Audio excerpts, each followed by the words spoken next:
Hi everyone, this is Mary Michon at Bensell Greenhouse in Toledo, Ohio, and today we're going to talk about spiced ginger.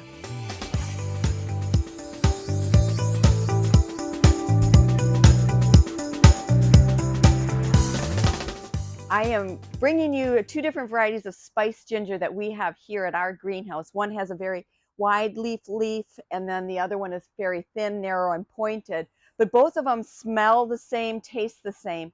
And I want to bring more edibles to everyone's table, and this is such a beautiful, easy plant to grow.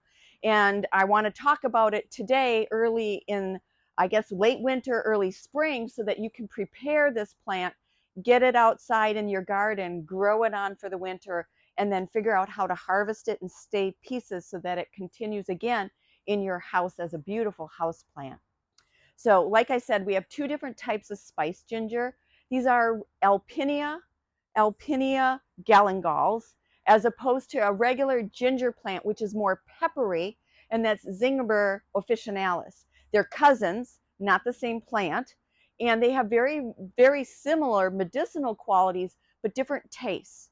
Your regular ginger, the ginger root that you purchase at a grocery store, is very peppery, kind of strong, but wonderful for your stomach health.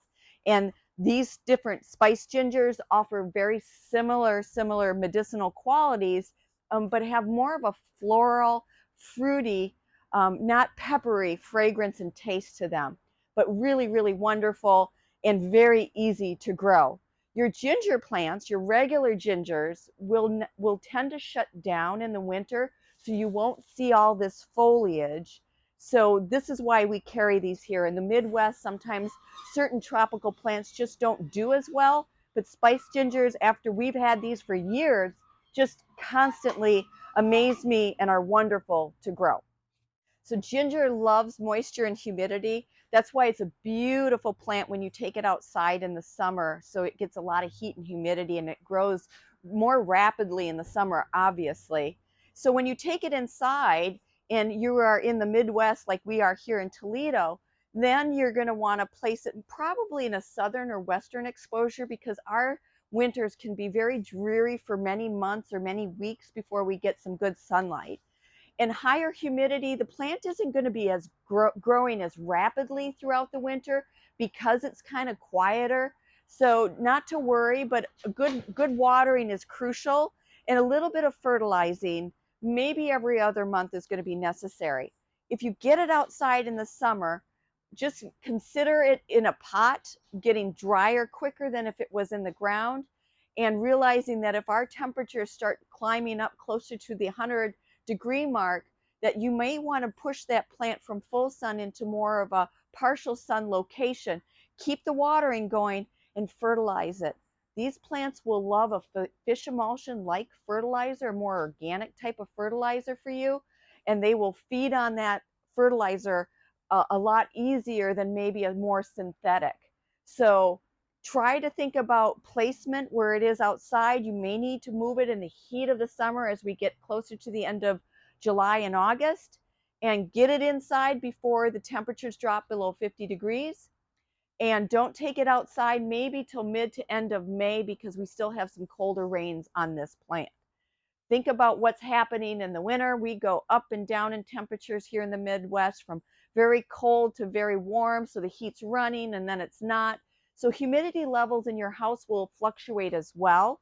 So you will have to consider the amount of water that you're giving this plant, depending upon how often your heat is running. So what I'm going to show you right now is what to do when you purchase a spiced ginger, what to do with it when you get it home, and how to plant it to grow it big and lush so you can harvest as much of the root system as possible. So here we have one type of spiced ginger, and if you take a look at the root systems on these, I put these in plastic pots because plastic pots have a lot of give. And that means when you have a lot of give, that root system expands. It doesn't stop. If it's a clay or a glazed ceramic, it tends to combine these and it stresses them out a little bit. And then when you do it in plastic, it has a lot of good give. So the root systems on these are amazing.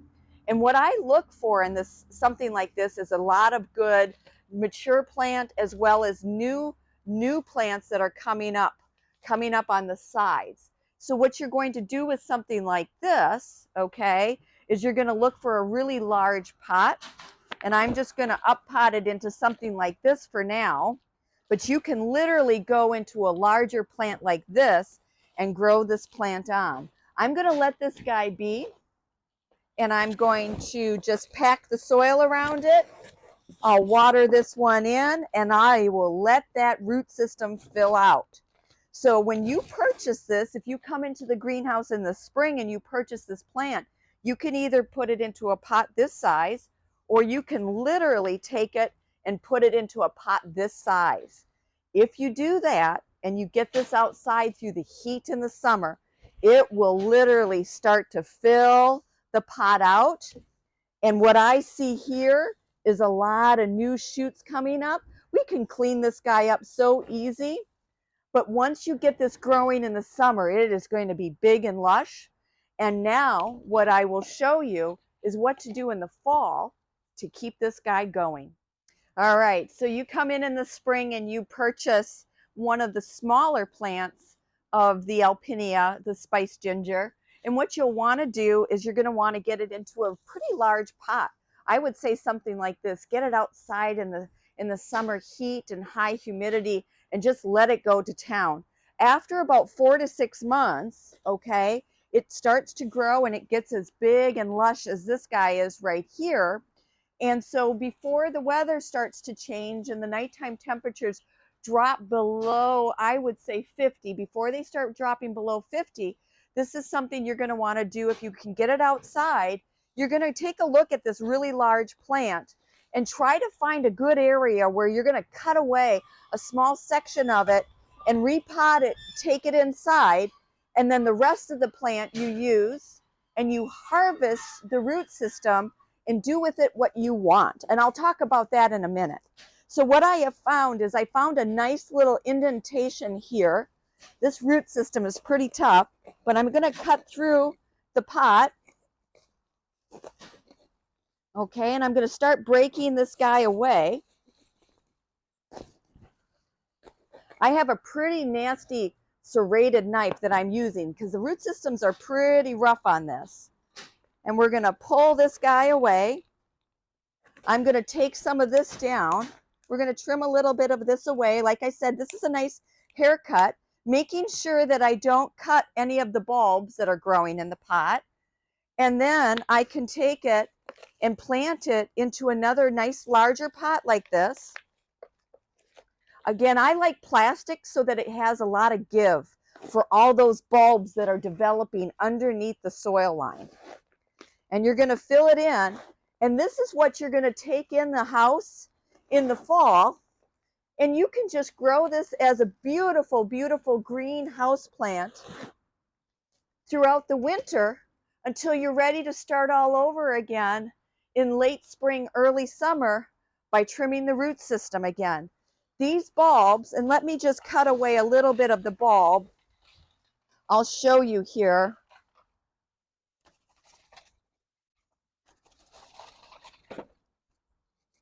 These bulbs are what you're going to harvest. So once you take this small section away from the larger pot, you are left with all this beautiful root system that you can harvest. And you can grate this. You can grate this ginger. You can freeze it in your freezer. You can put some of it into your refrigerator. It lasts a few weeks. Or you can even dry it in a dehydrator or slowly in an oven. So these make just beautiful, very fragrant. I've made ginger beer with this. It's beautiful. You end up with such a nice amount of root system. And like I said, it has very similar medicinal qualities to a regular peppery ginger. So think about adding some new food types of products to your garden so that you can harvest and enjoy that throughout the summer. And then you can bring in this plant again for a beautiful house plant that grows easily in moderate light with high moisture in your house all winter long. Enjoy, everyone.